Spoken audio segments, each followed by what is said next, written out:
Hello दोस्तों, कैसे हैं आप सब। मैं हूं प्रणव और आप देख रहे हैं हमारा चैनल स्टडी 16। तो क्वेश्चन आता है कि स्टेट रीऑर्गेनाइजेशन कमीशन के अध्यक्ष कौन थे, या सातवां संविधान संशोधन कब हुआ। When was seven constitutional amendment was enact. सातवां संविधान संशोधन कब हुआ, किस वर्ष सातवां संविधान संशोधन हुआ, या प्रथम संविधान संशोधन कब हुआ, या नौवीं अनुसूची कब जोड़ी गई, या पार्ट ABCD के जो स्टेट्स थे वो कब अबोलिश्ड हुए। तो ये सब कुछ जानेंगे इस वीडियो में। साथ ही साथ जानने का प्रयास करेंगे कि सातवें संविधान संशोधन से किस प्रकार के क्वेश्चन जुडिशियल लेवल एग्जामों में और UPSC union public service commission में और स्टेट सिलेक्शन कमीशन और काफी कॉम्पिटिटिव एग्जामिनेशनों में पूछे जाते हैं। साथ ही साथ जानेंगे कि फजल अली कमीशन, जिसे स्टेट रिऑर्गेनाइजेशन कमीशन को ही फजल अली आयोग कहते हैं, और उसके कौन कौन सदस्य थे, क्योंकि ये क्वेश्चन भी पूछे जाते हैं। तो वीडियो को शुरू करने से पहले आप कर दें चैनल को सब्सक्राइब और दबा दें बेल आइकन, जिससे कि आपके पास पूरी वीडियो आ सकें। और हम फर्स्ट कॉन्स्टिट्यूशनल अमेंडमेंट से सिक्स कॉन्स्टिट्यूशनल अमेंडमेंट अभी तक देख चुके हैं, और हम लोग 103 संविधान संशोधन पूरे करेंगे और जानने का प्रयास करेंगे। तो हम लोग पढ़ रहे हैं डिटेल से, इसलिए थोड़ा धैर्य रखिए, क्योंकि पेशेंस काफी जरूरी है। तो शुरू करते हैं। तो सातवां संविधान संशोधन कब हुआ था, एक क्वेश्चन है बनता है, कब हुआ था। 1956 में। हमारा संविधान लागू कब हुआ था, 1950 में। प्रथम संविधान संशोधन कब हुआ था, 1951 में। नौवीं अनुसूची कब जोड़ी गई, 1951 में। यूपीएससी में क्वेश्चन आया था कि नौवीं अनुसूची जब जोड़ी गई उस समय भारत के प्रधानमंत्री कौन थे, तो उस समय भारत के प्रधानमंत्री पंडित जवाहरलाल नेहरू थे। यह क्वेश्चन है इसलिए आया था कि फर्स्ट कॉन्स्टिट्यूशनल अमेंडमेंट हुआ था 1951 में, और इसी साल नौवीं अनुसूची जोड़ी गई थी। और उस समय तो प्रधानमंत्री कौन हुए, 1951 में जोड़ी गई। आप इससे अंदाजा लगा लेंगे कि पंडित जवाहरलाल नेहरू थे। अब मैं आपको यह इसलिए बता रहा था कि आप लोग समझें कि डेट आपको याद रखना क्यों जरूरी है। अगर आप कंपटीशन एग्जामिनेशन की तैयारी कर रहे हैं तो आप लोग रिलेट करना सीखिए और डेट भी ध्यान देते रहिए। तो सातवां संविधान संशोधन शुरू करते हैं। सबसे पहला पॉइंट देखते हैं, common high court for two और मोर स्टेट, मतलब दो राज्यों के लिए एक हाई कोर्ट भी हो सकता है। इस संविधान संशोधन में यह बताया गया कि एक हाई कोर्ट दो राज्यों को डील कर सकता है। मैं एग्जाम्पल ले रहा हूं, अलग अलग है, जैसे कि मध्य प्रदेश और छत्तीसगढ़ के उच्च न्यायालय अलग अलग हैं, लेकिन एक हाई कोर्ट भी दो राज्यों के लिए हो सकता है।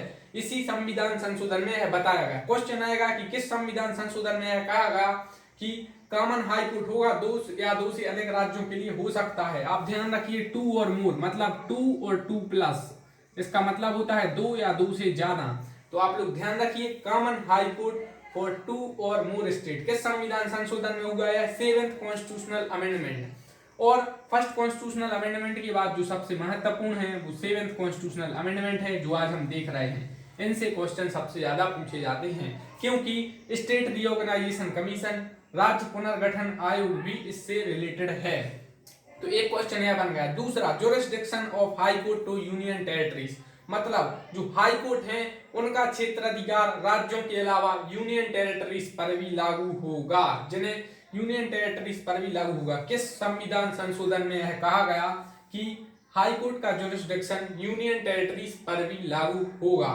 तो इसलिए यह महत्वपूर्ण है, क्वेश्चन पूछा जा सकता है। दो पॉइंट हो गए। तीसरा क्वेश्चन आता है कि एबोलिशन ऑफ ABCD स्टेट। पहले राज्यों को चार भागों में बांटा गया था। पार्ट ए स्टेट थे, ए की एक कैटेगरी बना रही थी, उनमें कुछ स्टेट्स थे। बी की कैटेगरी थी, सी थी और डी थी। चार कैटेगरी में राज्यों को डिवाइड किया गया था। राज्य या यूनियन टेरिटरीज जो भी थे वो हम अभी नहीं देख रहे हैं, उसके लिए अलग वीडियो में देखेंगे। तो abolition of ABCD state, in ABCD state को एबोलिशन कर दिया गया, इन्हें हटा दिया गया और उनकी जगह पर 14 राज्य 6 यूनियन टेरिटरी बनाई गई। ये आप ध्यान रखिए, आप नोट करिए, 14 राज्य और 6 यूनियन टेरिटरीज बनाई गई। अब ये किस कमीशन की उस पर होगा, अनुशंसा पर। One of the most important question as far as seventh constitutional amendment or UPSC exam is concerned. So you have to notify State Reorganization Commission. What was State Reorganization Commission? Many times this question has been asked. तो State Reorganization Commission था, और कौन इसके अध्यक्ष थे यह काफी बार पूछा गया है, पूछे जाने की संभावना है, खास करके अगर आप सिविल सर्विसेज की तैयारी कर रहे हैं तो। फजल अली थे इसके अध्यक्ष, फजल अली।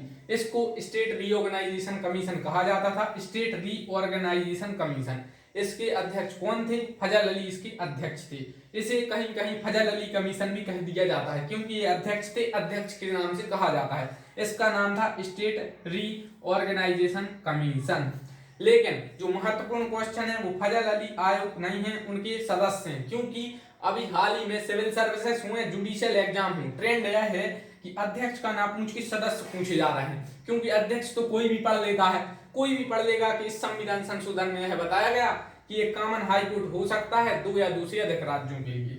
तो आपको सदस्य याद रखने हैं, वो सबसे ज्यादा महत्वपूर्ण है, और वो है के एम पणिकर। जी हाँ दोस्तों, के एम पणिकर और एच एन कुंजरू, के एम पणिकर और एच एन कुंजरू, के एम पणिकर और एच एन कुंजरू साहब इसके सदस्य थे। एक बार फिर से हम लोग रिपीट करते हैं, 7वां संविधान संशोधन से पहला क्वेश्चन आता है कब हुआ? 7वां संविधान संशोधन हुआ 1956 में। संविधान संशोधन की प्रक्रिया कहां से ली गई? साउथ अफ्रीका से, आपको पता है। प्रथम संविधान संशोधन कब हुआ था? 1951 में हुआ था। 9वीं अनुसूची कब जोड़ी गई? 1951 में जोड़ी गई। कॉमन हाई कोर्ट फॉर 2 और मोर स्टेट, एक या मतलब 2 या 2 से अधिक राज्यों के लिए एक हाई कोर्ट हो सकता है, यह व्यवस्था की गई 7वें संविधान संशोधन में। दूसरी बात, jurisdiction of high court to union territory, जो हाई कोर्ट है उनका क्षेत्राधिकार यूनियन टेरिटरीज पर भी हो सकता है। ये तो आप जानते हैं, स्टेट अलग होते हैं, यूनियन टेरिटरीज अलग होती हैं। एबोलिस्ट ABCD स्टेट, ये सबसे महत्वपूर्ण है, आप इसको 5 स्टार दे सकते हैं। एबोलिशन ऑफ ABCD स्टेट, पहले जो राज्य थे वो 4 ग्रुपों में बांटे गए थे, A state, B state, C state और D स्टेट। इनमें कुछ राज्य थे 4, 5, 6, 8, 10 ऐसे राज्य इसमें बांट दिए थे, इनको एबोलिस्ट कर दिया गया, इसे एबोलिस्ट कर दिया गया। ये सबसे महत्वपूर्ण क्वेश्चन है कि किस संविधान संशोधन में यह किया गया, तो 7वां संविधान संशोधन। दूसरी बात, स्टेट रीऑर्गेनाइजेशन कमीशन इसी से रिलेटेड है, और उसके अध्यक्ष कौन है आपको बताया है, फजल अली उसके अध्यक्ष थे, के एम पणिकर उसके सदस्य थे, एच एन कुंजरू उसके सदस्य थे। और कितने राज्यों, कितने यूनियन टेरिटरीज में बांट दिया गया, तो जब 14 इस संविधान संशोधन के बाद जो स्टेट रीऑर्गेनाइजेशन कमीशन था, जिसके अध्यक्ष फजल अली थे, उन्होंने 14 स्टेट और 6 यूनियन टेरिटरी का प्रस्ताव रखा, जो कि पास कर दिया गया। सबसे ज्यादा महत्वपूर्ण हमने आल चीज देख ली। 7th कॉन्स्टिट्यूशनल अमेंडमेंट आपका क्लियर है, कोई भी एग्जाम में इनसे ज्यादा और क्वेश्चन नहीं आते हैं, और इस प्रकार से क्वेश्चन आ जाते हैं। देखिए आप कि जब 7वां संविधान संशोधन हुआ उस समय भारत के प्रधानमंत्री कौन थे, तो अब आपको तो डेट याद रखना होगा कि 7वां संविधान संशोधन कब हुआ।